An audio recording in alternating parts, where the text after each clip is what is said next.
Hello, good morning. ಇದು day 10. ಇದು ನಾನು ಎದ್ದಳಕ್ಕಿಂತ ಮುಂಚೆನೇ ನನ್ನ ಚಿನ್ನಿ ಎದ್ದುಬಿಟ್ಟು ನನಗೋಸ್ಕರ ವೆಯ್ಟ್ ಮಾಡ್ತಿದ್ದೆ ಆಚೆ ಹೋಗ್ಬೇಕು ಅಂತ. ನೋಡಿದ್ರೆ ಅದು ಫ್ರೆಂಡ್ನ ಕರ್ಕೊಂಬಂದು ಆಟ ಆಡೋಕ್ಕೆ ಸ್ಟಾರ್ಟ್ ಮಾಡ್ತು. ನಮ್ಮಮ್ಮ ಟಿಫನ್ ಮಾಡ್ತಾಯಿದ್ರು. ನಾನು ಹಂಗೆ ಎದ್ದು ಸ್ವಲ್ಪ ಸಲೂನ್ಗೆ ಬಂದೆ. ಯಾಕಂದ್ರೆ ಸ್ವಲ್ಪ ನಾನು ಮದುವೆಗೆ ಹೋಗಿದ್ದೆನೋ, ಸೊ ಹೆಡ್ ಮಸಾಜ್ ಮಾಡಿಸ್ಕೊಳೋಣ ಅಂದ್ಬಿಟ್ಟು ಸ್ವಲ್ಪ ಹೆಡ್ ಮಸಾಜ್ ಎಲ್ಲ ಮಾಡಿಸ್ಕೊಂಡು ಸ್ಟ್ರೆಸ್ ಇತ್ತು, ತಲೆನೋವು ಬೇರೆ ಇತ್ತು ನನಗೆ. ಸೊ ಮಾಡಿಸ್ಕೊಂಡು ಅವ್ರಿಗೊಂದು ಥ್ಯಾಂಕ್ಸ್ ಹೇಳಿ ರೆಡಿ ಆಗಿಬಿಟ್ಟು ನಮ್ಮ ಅವ್ರ ಮನೆ ಹತ್ರ ಬಂದೆ. ಅವ್ರ ಸೈಟ್ ಹತ್ರ ನೋಡಿದ್ರೆ ಅಲ್ಲೊಂದು ನಾಯಿ ಆಟ ಆಡ್ತಾಯಿತ್ತು ಮಣ್ಣಲ್ಲಿ. ಹಾಗೆ ನಮ್ಮ ಮಾವ ಎಲ್ಲ ಸ್ವಲ್ಪ ನಾಯಿಗೆಲ್ಲ ಬಿಲ್ಡಿಂಗ್ಗೆ ನೀರು ಹಾಕ್ಬಿಡು ಅಂತ. ಸೊ ನೀರು ಹಾಕಕ್ಕೆ ಸ್ಟಾರ್ಟ್ ಮಾಡಿದೆ. ನಮ್ಮ ಅಜ್ಜಿ ಬೈತಾಯಿದ್ರು, ಏನು ಇಷ್ಟಿಷ್ಟು ನೀರು ಹಾಕ್ತಿದೆಯಾ, ಕಮ್ಮಿ ಹಾಕು, ನೋಡಿ ಹಾಕು, ಸುಮ್ಮನೆ ನೀರು ವೇಸ್ಟ್ ಮಾಡಬಾರ್ದು ಅಂತ. ಅವ್ರ ಹತ್ರ ಬೈಸ್ಕೊಂಡು ಗ್ರೌಂಡ್ ಫ್ಲೋರಿಂದ ಫಸ್ಟ್ ಫ್ಲೋರ್ಗೆ ಹೋದೆ. ಫಸ್ಟ್ ಫ್ಲೋರ್ಗೆ ಹೋಗಿ ಹಾಕೋ ಅಷ್ಟರಲ್ಲಿ ನಮ್ಮ ಅಜ್ಜಿ ಆಫ್ ಮಾಡಿಬಿಟ್ರು ನೀರನ್ನ.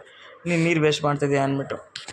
ನಾನು ಇಲ್ಲ ಬಿಡು, ನಾನು ಕಮ್ಮಿನೇ ಹಾಕ್ತೀನಿ ಕೊಡು ಅಂತ ಹೇಳ್ಬಿಟ್ಟು ತಿರ್ಗಾ ಮೇಲ್ಗಡೆ ಬಂದು ಪೈಪೆಲ್ಲ ಎಳ್ಕೊಂಡು ಫಸ್ಟ್ ಫ್ಲೋರ್ಗೆ ಹಾಕ್ಬಿಟ್ಟು ತಿರ್ಗಾ ಟೆರೇಸ್ಗೆ ಬಂದೆ. ಟೆರೇಸಿಂದ ನೀರು ಹಾಕೋಣ ಅಂತ ನೋಡಿದ್ರೆ ಸನ್ಸೆಟ್ ಮಾತ್ರ ವಾವ್, ಇಮ್ಯಾಜಿನೇ ಮಾಡೋಕ್ಕಲ್ಲ, ಆ ಥರ ನೋಡಿದ್ದಾಯಿತು.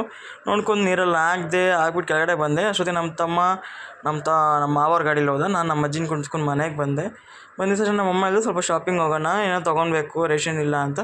ಅವ್ರ ಜೊತೆ ಬಂದರೆ ನಾನು ಇಲ್ಲೊಂದು ಡಿ ಮಾರ್ಟ್ ಅಂತಿದೆ, ಅಲ್ಲಿ ಹೋಗಿ ತೊಗೊಂಡೆ. ನಮ್ಮಮ್ಮ ಒಂದು 3000 ಏನೋ ಬಿಲ್ ಮಾಡಿದ್ರು, ಶಾಪಿಂಗ್ ಏನೋ ತೊಗೊಂಡ್ರು. ಅಷ್ಟೊತ್ತಿಗೆ ನಮ್ಮ ಚಿನ್ನಿಯವರ ಫ್ರೆಂಡ್ಸ್ ಬಂದಿತ್ತು, ನಾಯಿಗಳ ಫ್ರೆಂಡ್ಸು ಗ್ಯಾಂಗು. ಅದಕ್ಕೆಲ್ಲ ಊಟ ಹಾಕಿ ತಿಂಡಿ ಎಲ್ಲ ಹಾಕಿಸ್ಕೊಂಡು ಇದೊಂದು ಡೇ ಇಷ್ಟೇ. ಸಿಗುವ ನೆಕ್ಸ್ಟ್ ಬ್ಲಾಗಲ್ಲಿ. ಚಲೋ, ಗುಡ್ ನೈಟ್, ಬಾಯ್ ಫ್ರೆಂಡ್ಸ್.